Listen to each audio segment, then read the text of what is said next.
Nggak ada lah. Belanda datang ke sini dia pakai garis saja sendiri tanah itu. Ini miliknya Belanda. Nah, apa gunanya merdeka ketika tanah itu tidak bisa kembali dimiliki oleh rakyat kita? Benar juga. Coba, apa gunanya kita merdeka? Jadi saya sering sampaikan, jangan kita itu ketika melihat rakyat yang berada di tanah milik negara, lalu memandangnya seperti mereka itu bukan warga negara Indonesia, bukan bagian dari bangsa Indonesia. Kalau ini adalah bangsa lain yang menduduki tanah kita, itu soal lain.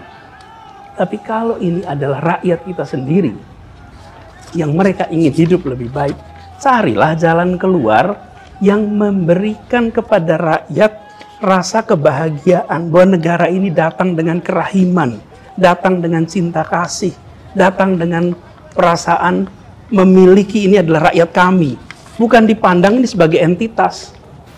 Tanah sengketa, karena tanah itu dikatakan miliknya negara, banyaknya milik BUMN. Nah, jadi saya bilang kita menangani ini dengan prinsip keadilan. Ambil keputusan itu urutannya 4. 1, prinsip keadilan. 2, kepentingan publik. 3, data, akal sehat, ilmu. 4, undang-undang regulasi. Mohon maaf, kami gak dibalik urutannya. Karena begitu urutan nomor 1 undang-undang regulasi, banyak undang-undang dan regulasi kita yang tidak menggunakan data, yang tidak menggunakan ilmu, yang tidak berprinsip pada keadilan. Jadi balik nih urutannya. Nomor 1 keadilan dulu.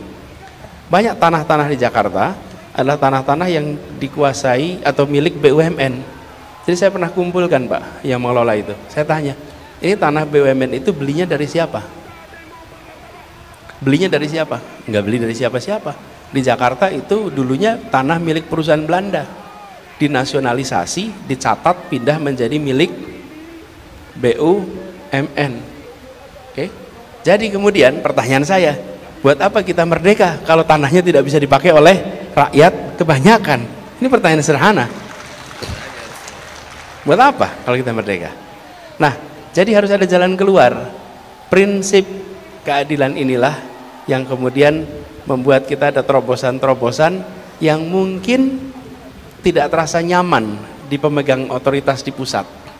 Kenapa? Karena kita buat yang namanya IMB kolektif, 1 RT, 1 IMB untuk kampung-kampung yang tanahnya sengketa tapi warganya sudah di sana puluhan tahun. Dengan IMB kolektif itu apa yang terjadi? Dia bisa ngurus kredit, dia bisa dapat PLN, bisa dapat air bersih, dan dia bisa mendapatkan kesempatan untuk izin usaha dengan ada IMB. Jadi saya berikan sampaikan untuk sekalian, ketika prinsip itu dipegang, maka yang mengerjakan adalah seluruh struktur organisasi. Nah, hari ini kita menyaksikan bahwa banyak sekali kebijakan-kebijakan yang tujuannya baik tetapi tidak secara serius memikirkan siapa dapat apa, berapa besar, kapan, di mana. Kita bangun jalan tol, baik bukan? Baik, kita perlu jalan tol jalan terus. Saya sudah sampaikan berapa kali, pertanyaannya siapa dapat apa, berapa besar, kapan, di mana dari jalan tol itu? Apakah rakyat kebanyakan ikut merasakan manfaatnya? Sebagai kita pengguna iya, tapi jalan tol itu sendiri? Karena itu saya sampaikan, bagaimana bila tanah-tanah yang digunakan untuk jalan tol dicatat sebagai penyertaan modal sehingga sampai kapanpun mereka mendapatkan manfaat dari keuntungan di jalan tol itu.